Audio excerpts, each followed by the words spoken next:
Hi guys, good morning. Maglaga lang po ako ng okra. Ayan po, kumulo na po yung tubig. Lagyan ko lang po ng asin at ilagay ko na po yung okra.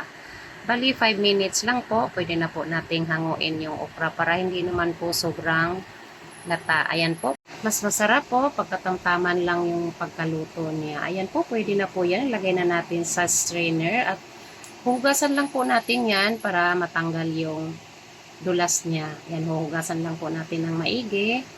Pagkatapos natin itong hugasan, patutuluin lang po natin ng mga ilang minuto para hindi naman po matubig. O yan.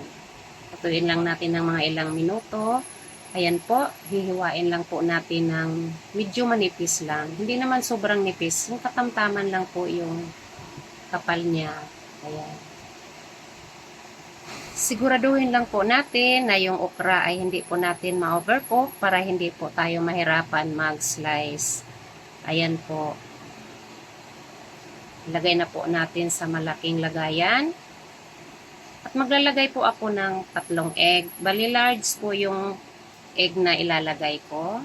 Large size. Ayan po. Maglalagay po ako ng soy sauce, oyster sauce, tsaka pamintang durog. Balitig 1 kutsara lang po yung soy sauce at tsaka oyster sauce. At imimix po natin ng maigi para mag-evaporate po yung kanyang timpla. Ayan po. Magpainit lang po tayo ng mantika. Katamtaman lang po yung dami ng mantika.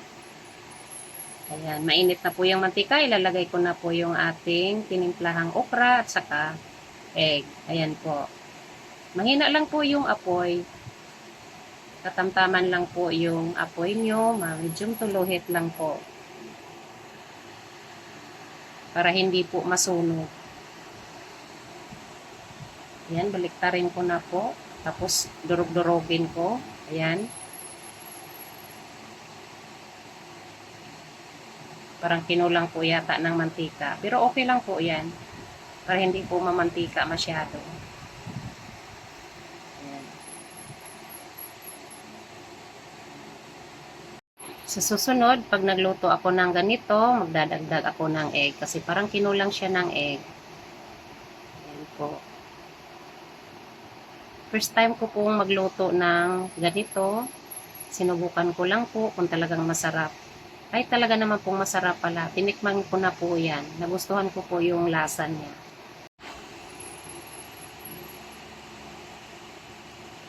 Ayan, malapit na pong maluto.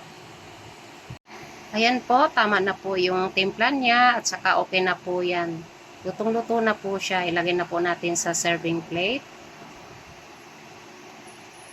Ayan po. Ayan na po siya.